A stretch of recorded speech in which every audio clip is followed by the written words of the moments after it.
So lately I've had one question. For the past while, the death chamber or the death penalty has been on a hiatus.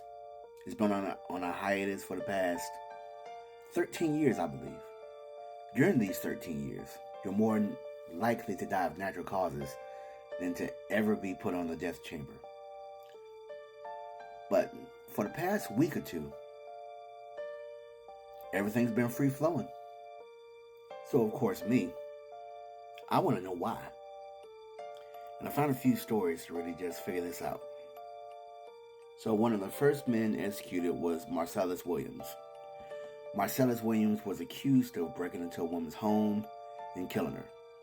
However, DNA evidence didn't match up, and the witnesses had some type of incentive to really just sell Mr. Marcellus Williams down the river. And despite a whole campaign to really just get Marcellus out of there, they decided to go through anyway. So our latest execution, Eugene Owens, he ends up killing a clerk. According to news reports, this woman was working 3 jobs. And this man gets mad and ends up killing this clerk because she wasn't fast enough to open the safe. But back to my question. What makes these executions possible now when they wasn't possible 13 years ago? So it says here, South Carolina tried at first adding the firing squad because their main drug, pseudobarbital, wasn't available. Pseudobarbital is the thing that puts people to sleep and makes it possible for a humane death. Otherwise, people would suffocate if they was given the drugs without the pseudobarbital.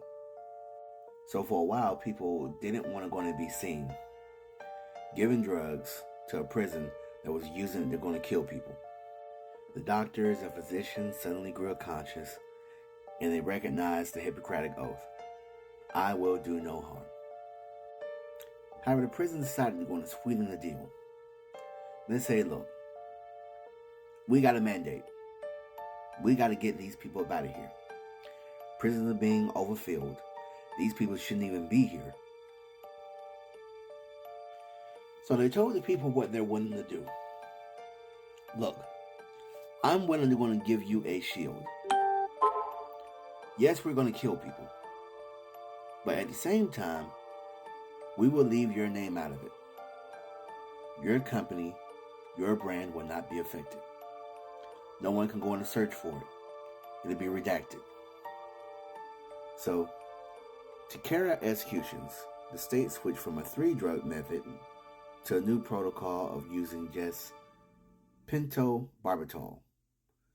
The new process is similar to how the federal government kills people on death row, state prison officials said. So now the prisons got their drugs, and they can go in and minimize the population slowly, little by little. And I hate to say it, they can expedite the process, but it's better to be dead than to be locked in a cage, especially for a lifetime.